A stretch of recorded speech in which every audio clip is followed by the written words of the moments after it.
Welcome back everyone to the Deep Dive. It's genuinely great to have you with us again for another session. We love exploring the huge, sometimes tricky, but always amazing universe of Elite Dangerous. And, well, can you believe it?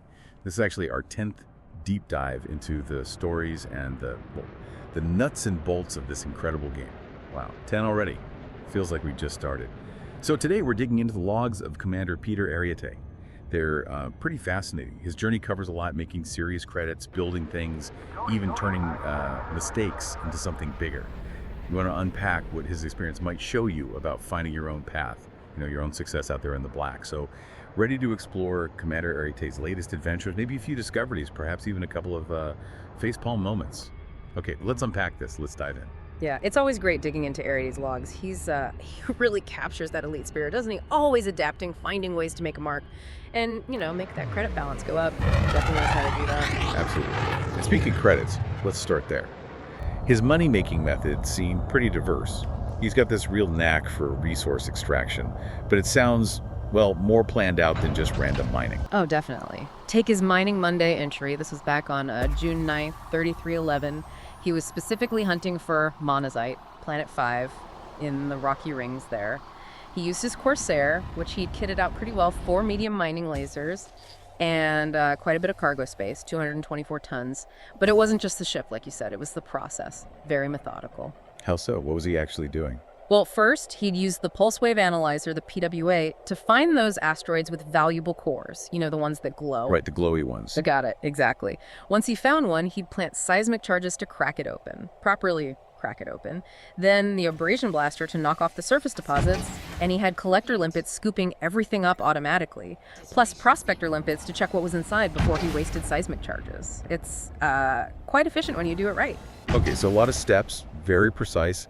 Did it actually, pay off? What were the results like? Oh, yeah. That session. Just about an hour and a half of work, he went back to Miranda installation, full cargo hold, and sold the monazite for over 100 million credits. Wow.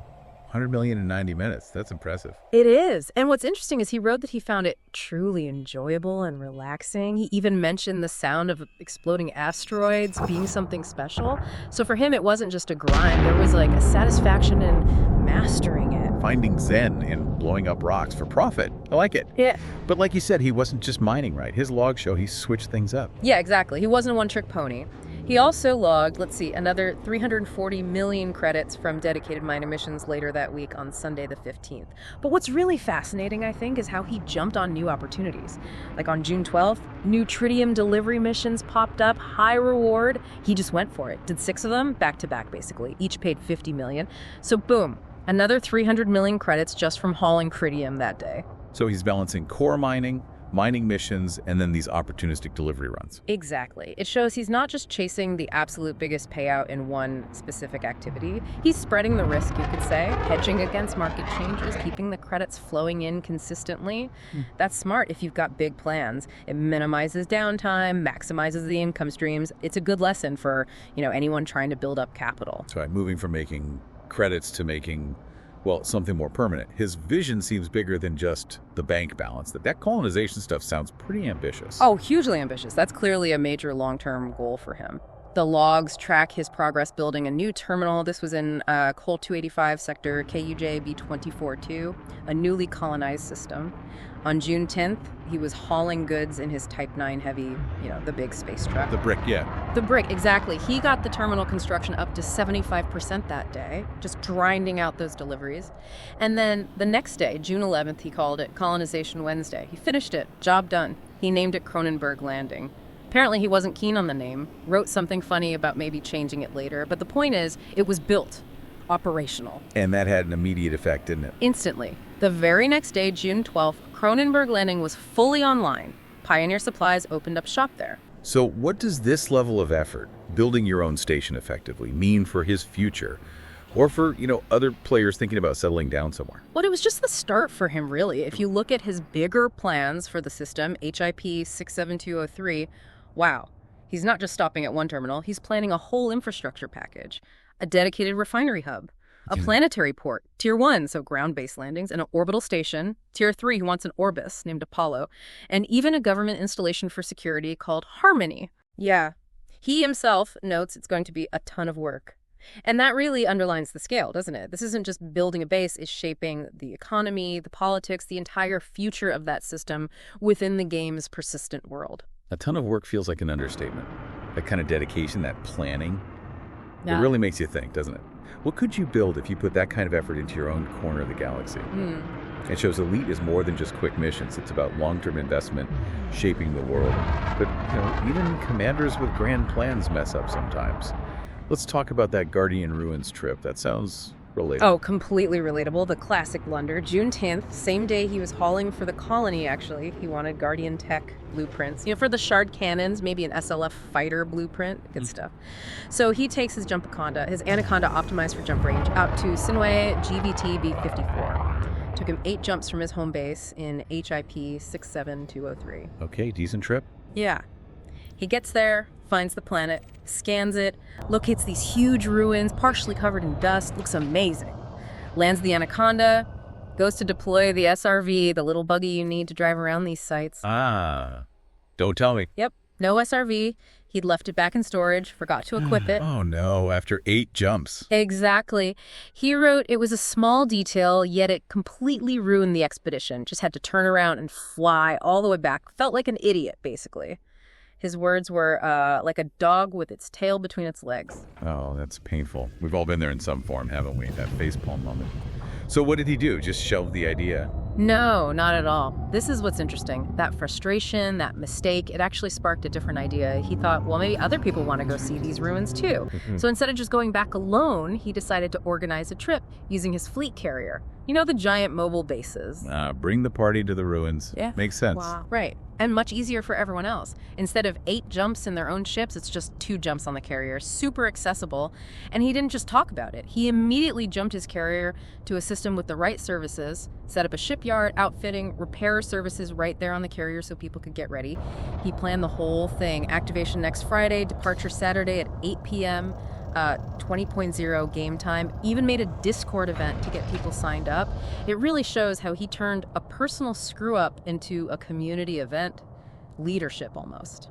That's fantastic. Taking a mistake and making it bigger and better and involving others. What does that tell us, really? Well, it's about resilience, isn't it? Not letting a setback stop you, but using it as a springboard. And it highlights that community aspect of Elite. Sometimes the best adventures are the shared ones, even if they start from a solo mistake. It's a great lesson in turning lemons into, well, a massive group expedition. Definitely. Okay, so from exhalation mishaps to more pew-pew. Let's shift gears to combat. He jumped into that community goal on June 13th, right? Like, he did. The Tea with the Empress CG, this was a big one in Beta 3 Tucani. You had Archon Delane's pirates, the Mitt Clan guys, hitting Emperor Orissa Lavinie Duval's Imperial forces. Proper conflict. Commanders could pick a side, fight in the conflict zones. And the rewards were pretty nice, too. Also for grabs. 2 modified Seeker missile launchers, 2B3A size, I think. Credits, of course, based on how much you contributed. Top 75% got extra missiles too. And the winning side got a unique power play cockpit decoration. Bragging rights, basically. Nice. And Ariete used this as a chance to test out some ships. Yeah, seems like it. He flew his Federal Corvette first. Said it was powerful, obviously, but somewhat boring. Maybe too easy. Too powerful, boring. Yeah. Okay, what else? Then he tried the Vulture. Much more agile, he liked that, but found the fixed plasma accelerators tricky to use effectively. He really liked the Python MK2, though. Called it a perfect choice for the CG. He had frag cannons on it, said they'd do the job, and highly recommended it. Okay, Python MK2 gets the thumbs up. Any others? One more, the Type 10 Defender, and this one. This one didn't end well. Yeah. He put turrets on it, set them to fire at will. Which, sounds great. Until they shoot the wrong thing. Exactly. Shot a friendly, probably. Got unwanted status, security forces turned on him. Bang. Rebuy screen. Ouch. How much did that cost him? About 15 million credits down the drain. A painful but very elite, dangerous lesson about turret modes. 15 million. Yeah, that's a classic learning experience right there. Yeah. Bet he double-checked his fire groups after that. You hope so. But even that didn't put him off combat, did it? He was back for bounty hunting the next day. That's right. Bounty hunting Saturday, June 14th. He joined a bit late, but hooked up with some other commanders.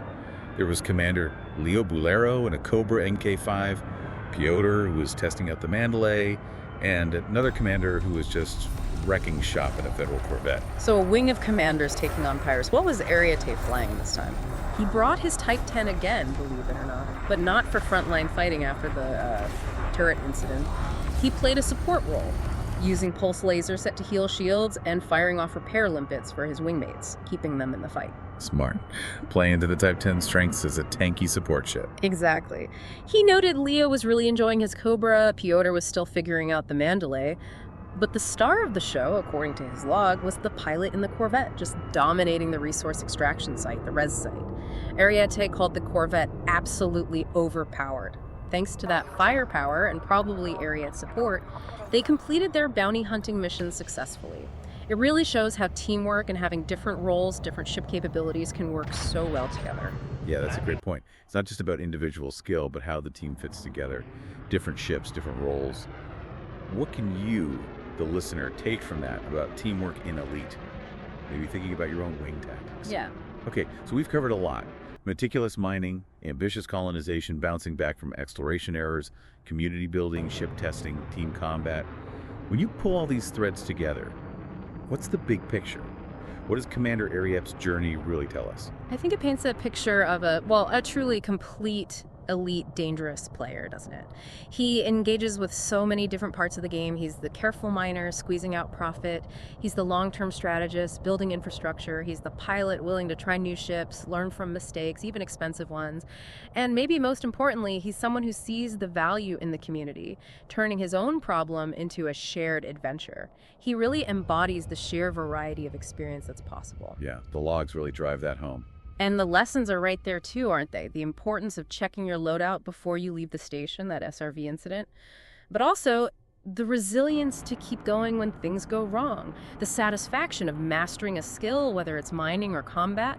The smarts to diversify your income. And just the fun of doing things together with other commanders. It really does underscore that Elite is this massive sandbox. It's not prescriptive. You get to decide what success looks like. Is it credits? Is it building an outpost? Is it exploring the void? Is it winning a fight? The game lets you define your own path, your own story. Which actually brings up an interesting thought. Commander Ariete's logs show this incredible range, right? From being totally alone mining rocks to organizing these big group trips. So if the real core of Elite Dangerous is player-driven stuff, these experiences we create for ourselves, then what, for you listening, what really defines a successful, fulfilling journey out there and all that emptiness? Something to think about. That's a great question to end on. What does fulfillment in the vastness of space mean to you? Thank you so much for joining us for this deep dive into Commander Peter Ariete's logs. It's always fascinating to explore these player stories. And thanks for joining us. We'll be back next week, same time, same place, for another deep dive. In the meantime, let us know in the comments about your own journey in Elite Dangerous. What are your stories, your impressions? And hey, if you enjoyed this, please do like and subscribe for more content. It really helps us out. Until next time, fly safe, Commanders.